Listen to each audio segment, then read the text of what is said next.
आज तक ले कुछ के सुखे ना मिलल। जानते नहीं के करम किस्मत हमारा का लिखा गइल। ना लुगा कपड़ा के सुख, ना खाए पिए के सुख, ना घर के सुख, कुछ के सुख ना मिलल। का जाने का दोगलबाई का मात रहता, कुछ के सुखे नहीं के मिलत हमरा के, कुछ के सुखे नहीं के रहत। हैं इतन कमाइले में फर्क पड़ो काई लग जाओ सन कुल रुपया में जोन की मेहरारू के सुख ना मिले। चार चार बाल बच्चा हो जिस तो वहनी के का जाने का होई समझे में नहीं के। 15,000 रुपया कमातनी 15,000 रुपया कमाते तो तोरे हाथ अपन देना। कमातर तो हम का करी, कमातर तो हम का करी हो। कौन सा पूरा होगा हमारा कौन माने 15,000 रुपया कुल तो महीना तेरे का 15,000 रुपया लिया के देना का कर ली तू। हम करे तुम साड़ी सया पैर के टटे रहता ली। हां अच्छा और हम सुख केला बताई ना 200-250 का साड़ी लेके दे दे बस ओतने में पूरी दुनिया चल जाता है। पैसा का करता रे सब पैसा बा अब फलाना बदी दिगा कर साड़ी उनकर मर 2000 के किन के लेके आइला।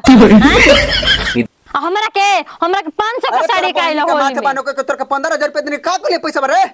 वो तो कहते बनी कुछ का सुख नहीं के मिलत, कुछ के ना कुछ खाए के, ना पिए के, ना घर के, ना ओढ़े के, ना पहिरे के, ना शौक के, ना सिंगार के। है का ना हाथ में दूध को ना चूड़ी बा। हैं बहुत नहीं मार धलन तो हम 15,000 रुपया 15,000 रुपया महीना 15,000 रुपया महीना हर महीना 15,000 रुपया पैसा का भइल रे। चल तोरा के कुल किनब ठीक ना। पैसा का भइल हमरा के हिसाब चाहिए।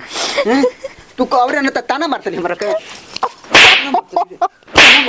ताना मारतली हमरा के नहीं के न त नहीं के न 15,000 रुपया हमरा के चाहिए महीना में। तोरा के हर एक महीना में 15,000 रुपया देना खर्चा बर्चा काट के जोड़ ला 15,000 रुपया जो जोड़ हमारा के मत दिया आज के दिन से। हमरा के दे देना तो को दिन तोरा के जिंदा ना चबा जाने तो फिर से बात का पैसा हमरा के चाहिए। का भइल पैसा भाई वीडियो मार के तोड़ दलस दगला रे भाई ना का पसर बे तू हमरा के पैसा चाहिए। सिंगार हम हां मरले बंद कर दम तू कर कर भाई साले तो चल तोरो कम की लेके पैसा दे हमरा के।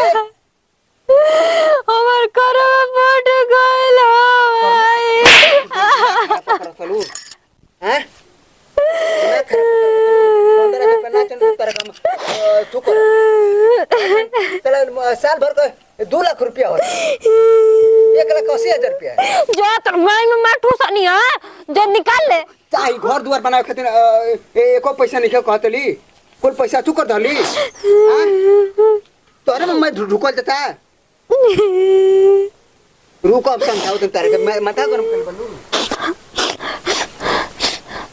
कतना पैसा नहीं देले बनी 10 20 30 40 50 60 70 80 90 100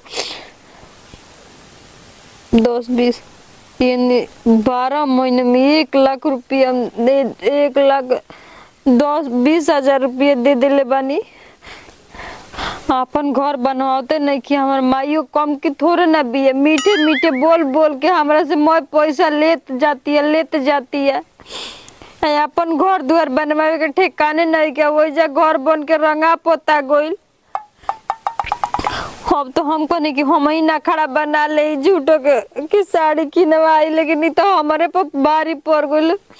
उल्टा हमारे से हिसाब मांगे लगना कहाँ से दे 5,000 तो अपने में उड़ा पुड़ा देते रहनी है 10,000 नहीं हर कुल गेहूं चाउर दाल तेल तो कुल खुदे हो गइल का खर्चा बताओ ना पे।